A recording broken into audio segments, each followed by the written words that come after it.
साथियों, एक नया फरमान आया है कि कांवड़ यात्रा के रास्ते में जितने भी फल सब्जी बेचने वाली रेहड़ियां हैं, स्टॉल्स हैं या ढाबे रेस्टोरेंट्स हैं, ये खाने के ढाबे हैं, तमाम लोगों को अपना नाम बोर्ड पर लिखना होगा। इसके पीछे की मंशा बड़ी स्पष्ट है, आप समझ गए होंगे। हिंदू कौन है, मुसलमान कौन है। हो सकता है इसमें जाति भी हो, मंशा में ये हो सकता है कि कहीं दलित तो नहीं है, ये सब हो सकता है, बिल्कुल संभव है। लेकिन हमने इसका कल जब विरोध किया तो जवाब आया, जब हलाल लिखा होता है तब तो आपको कोई आपत्ति नहीं होती। हाँ, बिल्कुल नहीं होती। जब शुद्ध शाकाहारी ही लिखा होता है तब भी हम नहीं पूछते कि साहब ये शुद्ध शाकाहारी जिस रेस्टोरेंट के बोर्ड पे लिखा हुआ है, इसका मालिक क्या हिंदू है, मुसलमान है, जैन है, सिख है, क्या है, हमें कोई फर्क नहीं पड़ता। हमें शुद्ध शाकाहारी खाना है, हम जाकर खा लेते हैं। अब आप इंटरनेशनल एयरलाइंस में कहीं ट्रैवल करते हैं, कोशर फूड, तो ज्यूज को मालूम है हमारे लिए कोशर फूड जिनको खाना है वो खा सकते हैं। वो पूछते तो नहीं है ना कि शेफ कौन है, जू है या क्रिश्चियन है या मुस्लिम है या हिंदू है, उनको कोई फर्क नहीं पड़ता। ठीक वैसे ही मैं शाकाहारी खाता हूं तो मेरे को ये नहीं पूछना उचित समझता कि बनाने वाला कौन है।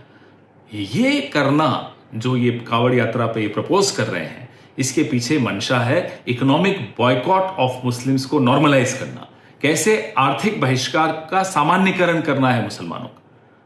तो इस मंशा को तो हम कामयाब किसी के लिए नहीं होने देंगे, वो हिंदू के लिए करें हो, मुसलमानों के लिए करें हो, किसी के लिए भी करें, हम नहीं होने देंगे। अब मीट एक्सपोर्टर्स हैं बड़े बड़े 4-5 जो हैं, अल कबीर कौन है मालिक, सबरवाल। अरेबियन एक्सपोर्ट्स कौन है मालिक, कपूर। MKR फ्रोजन कौन है मालिक, मदन एबट। PML इंडस्ट्रीज मालिक कौन है, बिंद्रा साहब है। और एक होमवर्क भी दे दूं, अल दुआ, पता लगाइएगा कि जब ये अल दुआ नाम की बीफ एक्सपोर्टर कंपनी बनी थी तो इसके मालिक कौन थे। ये होमवर्क मैं संघ के विचारधारा वाले दोस्तों को दे रहा हूं। जिस तरह से अगर हिंदू मीट एक्सपोर्ट करता है तो रहती तो वो मीट ही है ना, या दाल चावल बन जाती है, वो मीट ही रहेगा। ठीक उसी तरह से अगर कोई अल्ताफ या रशीद आम अमरूद बेच रहा है तो आम अमरूद ही रहेंगे, वो गोश्त नहीं बन जाएंगे। तो ये संघ वाले जो लोग हैं बिना सोचे समझे जब कुछ काम करते हैं तो फंस जाते हैं, पहली ही आर्ग्यूमेंट में धाराशाही हो जाते हैं।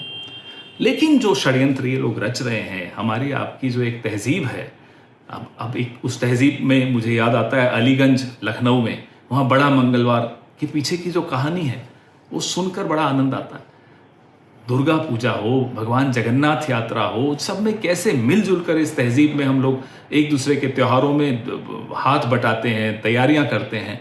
उस तहजीब पर ये हमला बोल रहे हैं, और ये हमला सिर्फ उस तहजीब पर नहीं बोल रहे, हमारे आपके घरों में घुसकर तय करेंगे कि कौन क्या खाएगा, किससे खरीदेगा, क्या कपड़े पहनेगा, किस भाषा में बोलेगा। इनको अपने घरों में घुसने से रोकिए।